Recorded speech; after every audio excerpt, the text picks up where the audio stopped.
वालेकुम, कैसे हैं आप? उम्मीद आप अच्छे होंगे। आज जो रेसिपी मैं आपके साथ शेयर करने जा रही हूँ ये मेरी मोस्ट फेवरेट रेसिपी है और ये बहुत ही मज़े की बनती है और ये कड़ी की रेसिपी है। बिल्कुल मैं वैसे ही बनाऊँगी जैसे मेरी वालिदा बनाया करती थी। इसके लिए चाहिए हमें पालक, आलू, प्याज और कुछ मसाले जो घर में मौजूद होते हैं। दही ले लिया मैंने, 4 सर्विंग स्पून है ये दही ले लूँगी मैं। इसमें ब्लेंडर में इसको ब्लेंड करना है सिर्फ 1 मिनट के लिए। 4 चम्मच बड़े जो खाने वाले चम्मच होते हैं वो इसमें जाएगा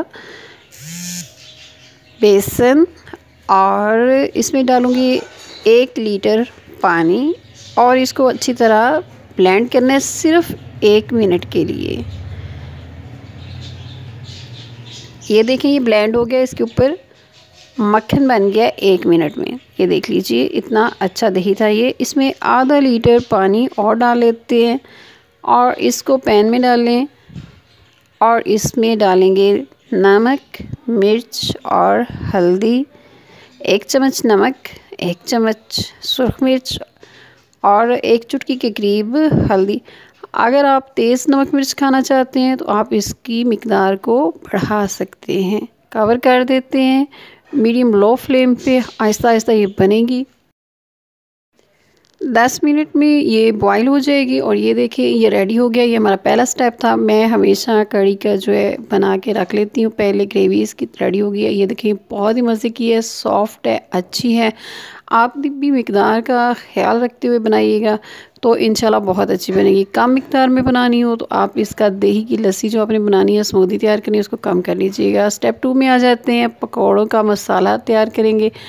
पालक, प्याज और जो धनिया है ये सारा कुछ मैंने काट के रखा हुआ है। सारी चीज़ें इसमें डाल दी हैं। मिकदार ऊपर लिखी हुई आ रही है, आप उसी के मुताबिक आप इसमें डाल लें। 1 चम्मच पिसा हुआ लहसुन मैं इसमें डालूँगी। अजवाइन भी है इसमें, नमक, मिर्च, हल्दी या साबुत धनिया है इसमें, उसके बीज जो होते हैं। इसमें जाएगा 2 कप बेसन छान के रखा हुआ मेरे पास, वो इसमें मैं शामिल कर रही हूँ। ये देखिए हाथ के साथ अच्छी तरह से मिक्स करूँगी। एक बात याद रखिएगा, यही आज की मेरी टिप होगी कि आप इसमें जब बेसन डालेंगे तो इसमें पानी शामिल साथ ना करें। हाथों के साथ इसको अच्छी तरह मिक्स करें। ज़रूरत के मुताबिक आप इसमें पानी डाल सकते हैं। एक्चुअली जब हम इसको आलू, प्याज और ये सारी चीज़ें धो के रखते हैं तो उसमें पानी होता है। पालक के पत्तों के साथ पानी था, उसी के साथ ही अच्छी तरह मिक्स करना है। जितना ज़्यादा आप इसे हाथ की मदद से इसको मिक्स करेंगे, अगर आपने बाज़ार में देखा हो, ढाबों पे देखा हो तो वो इसको ज़ोर ज़ोर से हिलाते हैं, मारते हैं उठा उठा के इसके बर्तन के अंदर। इस तरह वो उसके अंदर ख़मीर पैदा हो जाता है और स्टीम वो ईस्ट जो है ख़मीर इस्तेमाल करने की ज़रूरत नहीं रहती। ऑयल हमारा फ्राई करने के लिए रेडी था। इसमें मैंने पकोड़े बना के डालने शुरू कर दिए हैं। ये तकरीबन 20 मिनट में हमारे पकोड़े बन जाएंगे। 3 स्टेप्स में ये पकोड़े बनेंगे। एक तरफ से ये हो गए हैं फ्राई हल्के हल्के, तो अब इनकी साइड्स को चेंज करते हैं। 2-3 दफ़ा हम इसकी साइड्स को चेंज करने से इंशाल्लाह पकोड़े बहुत ही अच्छे, क्रिस्पी और मज़े के बनेंगे। कड़ी के लिए मैं इसमें बेकिंग सोडा या बेकिंग पाउडर वगैरह इसमें नहीं डालती। वैसे अगर खाने हो तो उसमें अंडा डाल लेने से ये बहुत ही मज़े के बनते हैं। या इसमें आप बेकिंग सोडा थोड़ा सा डाल लें तो भी ये बहुत फूलते हैं और मज़े के बनते हैं। पहले लो फ्लेम पे इसको फ्राई करें, फिर आग को थोड़ा सा तेज़ कर लें तो पकौड़े बहुत क्रिस्पी बनेंगे।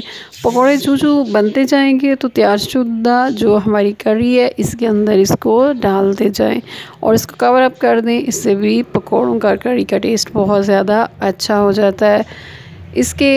इसी तरह जो बाकी रह गया पेस्ट उसके भी हम पकोड़े बना के इसमें डालते जाएंगे। मेरी कोशिश होती है कि मैं आपके साथ ऐसे टिप्स शेयर करूं जो आपके लिए कारआमद होंगे। एक दफ़ा इसको मिक्स कर लेते हैं ताकि जो पकोड़े हैं उनमें इसका जायका अच्छी तरह शामिल हो जाए।